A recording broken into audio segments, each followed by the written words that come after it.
এখন ঘড়িতে বাজে 3:45, মানে 3:45 বাজে।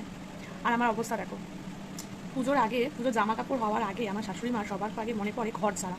আর এই ঘর ঝাড়া কথাটা শুনলেই আমার প্রচণ্ড রকম একটা মানে ভয় সৃষ্টি হয়।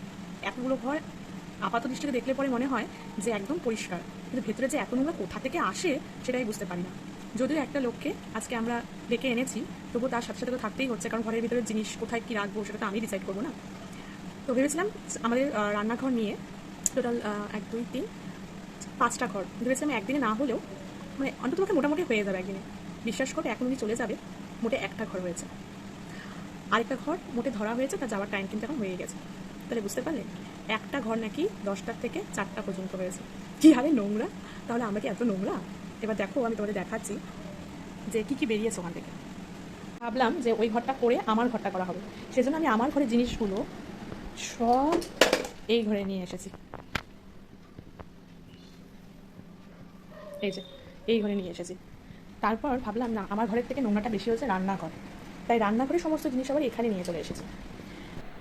এই যে রান্নাঘরের ফ্যানটা মনে হচ্ছে যত রাজ্যের নোংরা তেল কাজটা এর মধ্যে লেগে আছে। ফ্যান চালিয়ে রান্না করলে তো তাই হবে, তাই না? এই যে একটা ঘর ছাড়তে এত নোংরা বেরিয়েছে, এত কিছু বেরিয়েছে। আমাদের এখানে কোচবিহারে তো আবার প্রতিদিন আসে না গার্বেজ নিতে, তো আবার ফোন করে করে ওনাদেরকে নেমন্ত্রণ দিতে হয়। নেমন্ত্রণ কালকে নেমন্ত্রণ পত্র পাঠিয়ে আবার এগুলো ফেলতে হবে। এগুলো তো আমাকেই পাততে হবে, উনি তো খালি পরিষ্কার করে চলে যাবে।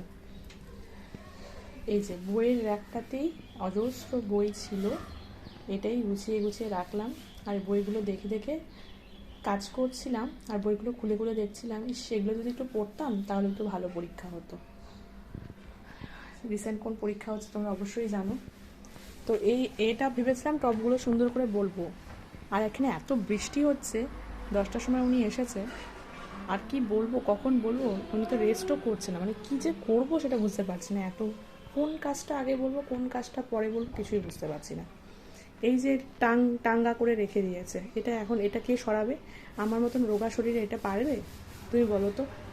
আর ঘরের অবস্থা দেখছো, আমার দেখেই ভয় লাগছে, আমার হচ্ছে পালাই আমি। একটু পুজোর ড্রেস হয়নি। পুজোর ড্রেসের কথা ভাববো, অনলাইনে অর্ডার করলে দেখা যাচ্ছে 23 তারিখ 24 তারিখ আসবে, সিলেক্ট করার টাইম পাচ্ছি না। এই ঘর ছাড়া নিয়ে শাশুড়ি মানে তো মাথা গরম করে কেন বুঝি না। ইস, ঘর ছাড়া পুজো আসলে আমার মনে হয় ঘর ছাড়া। আর কোনো একটা কি সংক্রান্তির সময় ধোয়া, উফ, এগুলো আসলেই না আমার কেন যেন হার্টবিটটা বেড়ে যায়, ভালো লাগছে না। আমি নিতে পারছি না এই ঘরের অবস্থাটা কী করে। আর আমার পুচকি না খেয়ে ঘুমিয়ে পড়েছে, এখন বাজে 4:45, উঠলে খাওয়াবো, স্নান করিনি। কী করে সম্ভব? আমার মাথা ঘোরাচ্ছে, আমি বুঝতে পারছি না আমি কী